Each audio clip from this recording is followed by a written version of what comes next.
Hey everyone, okay, so today I'm going to be talking about razor burn and razor bumps, how to prevent them and how to, with frequent use of these sort of strategies, how to absolutely stop them from occurring.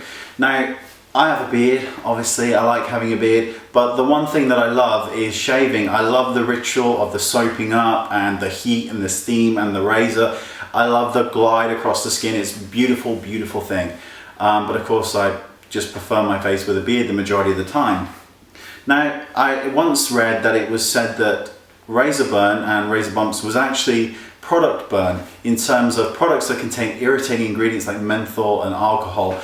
Now, I can testify that that is not the case. I'm not saying that those things don't contribute to problems with the skin, but it is absolutely not the case with me. I have used oils and other products and still have problems with my skin that were completely non-irritating. So it's actually the razor, I think, that contributes to the most amount of problems that we see.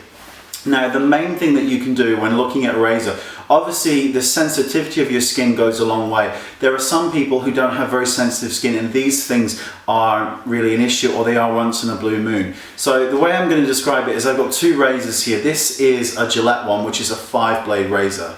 And this one is just your standard Bic razor, which has 1 blade. Now, if we say that this section of my face that I'm shaving, right, and I'm starting here and I'm going down, and it takes me 2 times to get it clean. And of course I'm going to go against the grain, because anybody who's got a beard, or any man out there, so even if you're shaving your legs, this may still apply, but more particularly to the male side of things. If you don't go against the grain, you've got stubble back within like 2 hours. If I don't go against the grain, I have got that 5 o'clock shadow really, really quickly. So going against the grain is often very necessary, and we all hear, oh, it's really bad. But sometimes it's necessary to get that close shave. So anyway, let's say it takes us 2 times to go down and 2 times to go up. We have passed a single big blade over the skin a total of 4 times. Okay, with a single blade. Now say we're doing the same thing but with a Mac 5, a 5-bladed one. It takes us 2 times to go down, 2 times to go up. We have now abraded the skin 20 times. So the fact that that razor has 5 blades and the other one has 1, we're then seeing a massive difference in how much we're abrading the skin, and that will cause much more irritation to the skin. Now, if you have sensitive skin, you're better off starting with a 1 blade and you can try and work up. If you don't have sensitive skin, start with a 2 and again work up. But remember, how many times we're passing the blade over our skin, over our legs, under our arms is going to contribute to razor burn without a doubt. So the less times you have to go over the area, the better. The best way to do it when going down, even if this is I'm using my face, but you can use your legs or whatever, is pull the skin taut and go down, and then pull the skin in the opposite direction and go up. This way you can get a closer shave by only doing 2 passes, hopefully. So even if you're using the 5 blade, that's just 10 passes rather than the standard 20. The other thing to think about is the products that you're going to use on your skin. Now, this is the way I do it. I hate the foaming products because they're ridiculous. There's no need to have all that foam. What I do is get some oil. Now, I quite like using almond oil, which you can get in really big containers and it's not that expensive. And I like to rub that all over my face and use that as a shaving oil. You can also use olive oil, coconut oil, something that's non-irritating. Another thing I like to do is get a standard generic from like one of the beauty stores, a massive standard generic conditioner.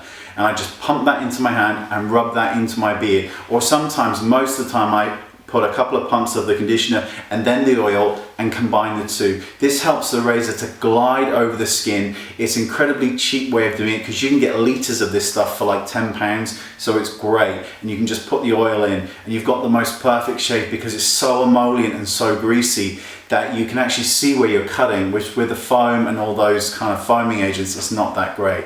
The other thing, after you shave, now there are products out there like Ten Skin which can absolutely 100% work to prevent razor bumps and razor burn, and if you've got them, they can absolutely get rid of them. The main problem with them is that they contain alcohol and that can be irritating to the skin. So there's a couple of ways you can do it. You can use a BHA product called beta-hydroxyacids. These things, if used every single day, can absolutely stop razor burn and razor bumps. They're salicylic acid, so if you're sensitive to aspirin, that may be an issue for you, but probably if you're not, you're going to get great results with it. The other thing you can do is to get a bottle of water, just an empty bottle of water, and take some dissolvable aspirin, the kind you popped in, and they dissolve and they dissipate into the water. Just shake it up, and if you've got dry skin, put in a little bit of glycerin. You can get that in the chemist, who cares. Shake it up and apply this to the skin. Because the aspirin has dissolved, you've got the kind of anti-inflammatory benefits of the aspirin without having to spend a huge amount of money on the Tenskin. Plus you haven't got the alcohol in it, which is irritating. But Tenskin does work. The best route to go down is BHA's.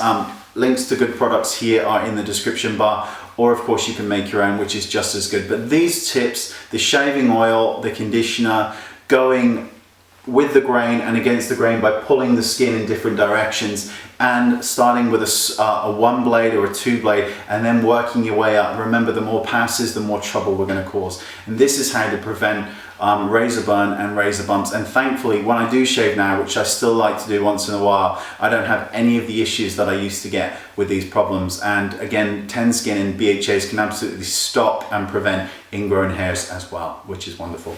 Thanks for watching, and I'll see you next time. Bye bye.